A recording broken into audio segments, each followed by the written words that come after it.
18 October, Tuesday. All right. Based on the last 28 bear markets history, I have computed a potential date or period that the market can actually see a market bottom. All right, no kidding itself. All right, when will we see a market bottom is always the billion-dollar question, and probably based on the mathematics and history, we can roughly estimate when would that be or which level can we pay attention to. All right, because if not so, you will be losing a lot of money just like this guy. Okay. All right, disclaimer apply as usual. Please understand this. Whatever I share is based on my own personal finding and opinion. You can do your risk assessment and of course do your financial conditioning. All right. And once again, thank you AIMS for the kind sponsorship. Now, a powerful stock market recovery last night. All right, we have everyone. Okay, look at the banks. Oh my goodness, everyone went up by between 1% to 4 to 6% on the bank side, and of course, the technology also went up by as much as 7%. Now, Tesla hits the level I mentioned to you, 107, and then yesterday rebounded strongly to 119 again.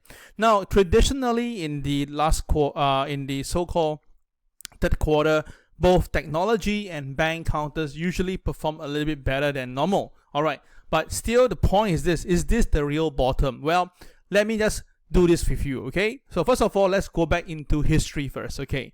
Now, since 1928, there are 28 bear markets, okay? That means that the decline must be more than 20%. And the one that we have computed is about average about 35.62%. That means that from the highest point to the lowest point, on average itself is about 35.62%. And the average length of time is about 289. Okay, so this is the different year in terms of the decline in percentage and so forth since 1928 all the way, okay, until here. Now, I did something for you. Since 1970, I realized that the common figure or the common mode of decline is about 35%.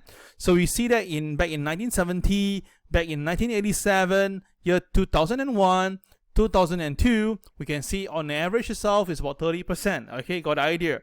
So it's pretty straightforward that back in 2020, if you would use the statistics again, when the market is down to about 30% and you start to buy into the market, you will probably have picked the bottom of the market. Pretty cool, right? Now, will history repeat? Well, we cannot say it will always do that because there were times whereby it went crazy, like back in 1932, went by 61%, and on the average itself earlier was down by 40%. But again, like I say, this was the much earlier part of the century. This is the most recent, and I always believe in the most recent data. Okay, so what I did was very simple. With this understanding now of 35.62% and 289 days, I did this chart for you. Now, quickly now take a picture of this, man. This is the all-time high, 36,953, okay? Very important. Now, I realized that there's a very important psychological level at 29,000 because you see that every time when the market hits the 29,000 level, it becomes a strong resistance back in year 2019 to 2020, okay? But when it came to 2020 at the later part, the 29,000 become a very important support, and that's where the market went to all-time high. Now, back now again, it seems like, right, we have the same thing happening at 29,000. So I will say this, okay?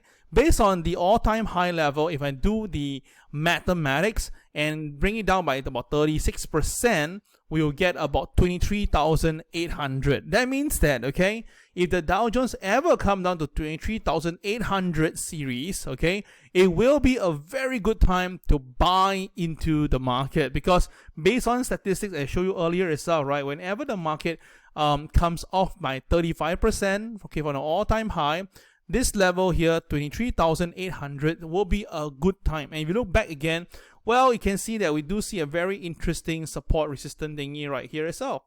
So all I can say that maybe we do know when or what price can we look out for the market.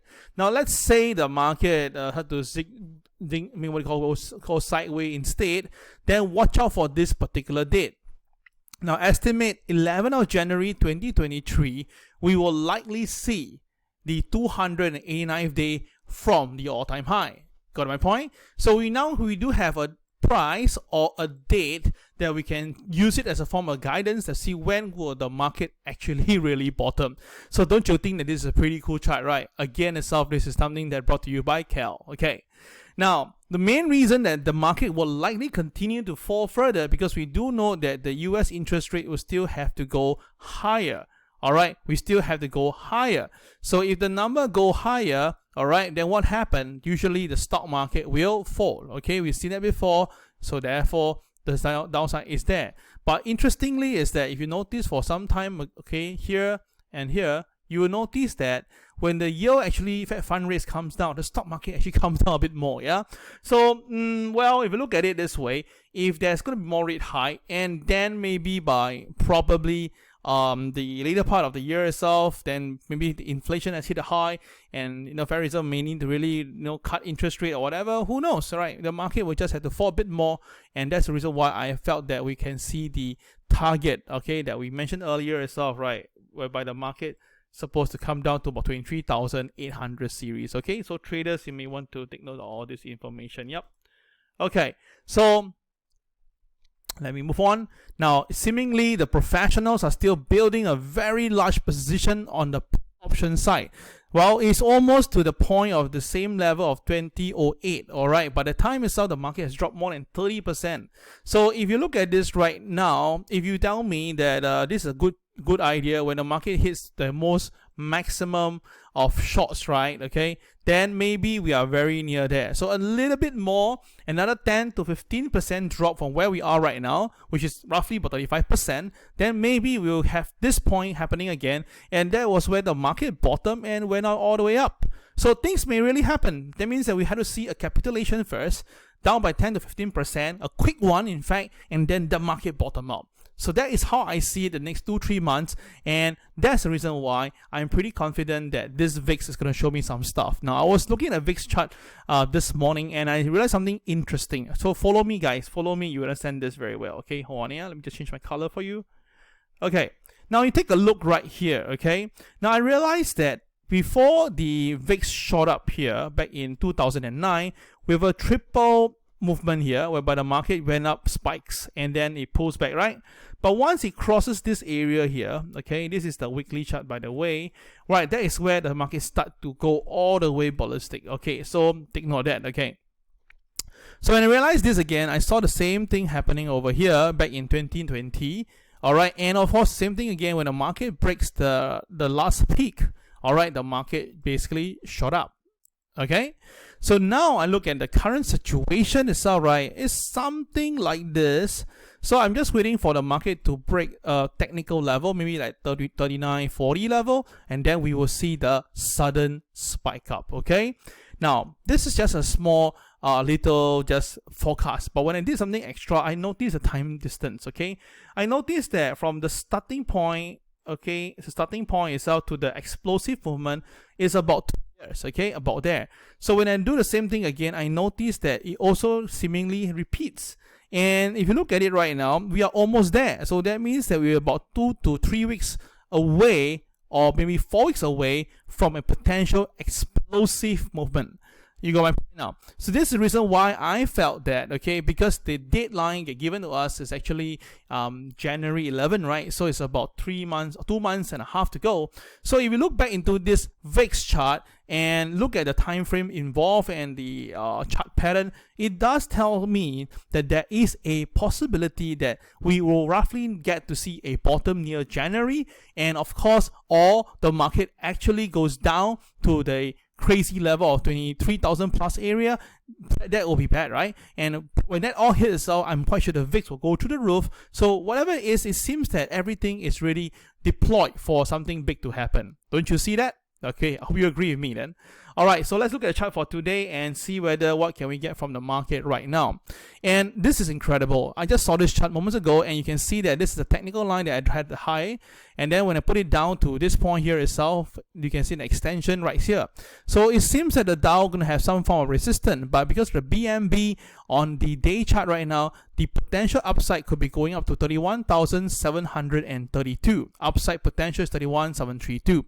Now it's above the pivot one right now, so which means that likelihood there should be further upside. Okay, both KSI and KRW both are in the buying mode, so today to short itself is not the best thing unless you're like looking to short at the high level and hope that it will pull back later.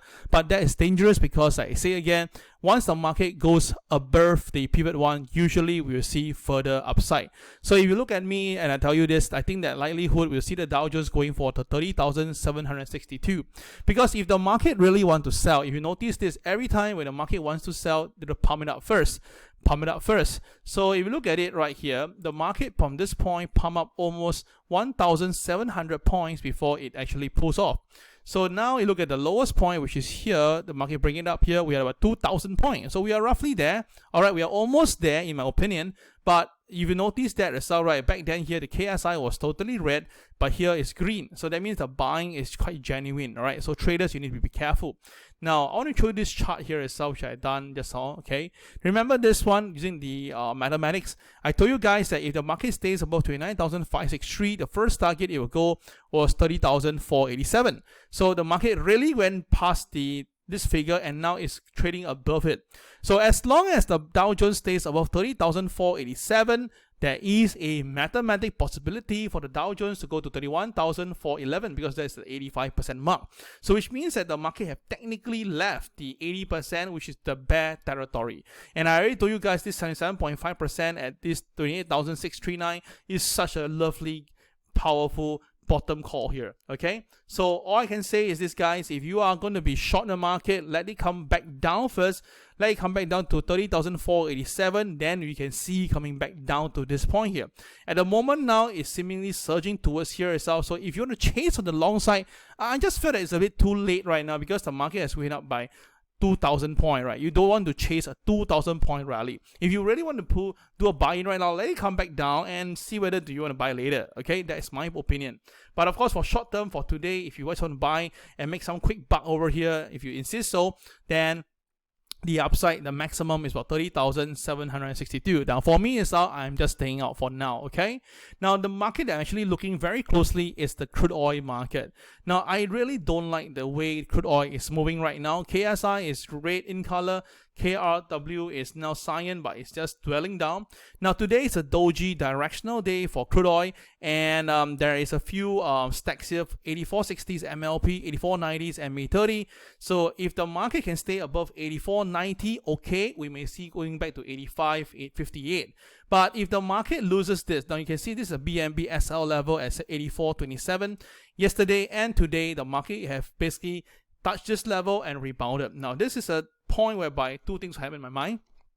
First, this could be a very strong support and crude oil can go higher. But if not, it's alright, crude oil may come back down. And I still think that if the crude oil go below 84.27, that is a BNB SL level, then there's a chance that the crude oil will come back down to 83.13 for today and still come back down to $80 flat. Okay, because this is how I feel, because I don't think that the world economy is ready for a high crude oil.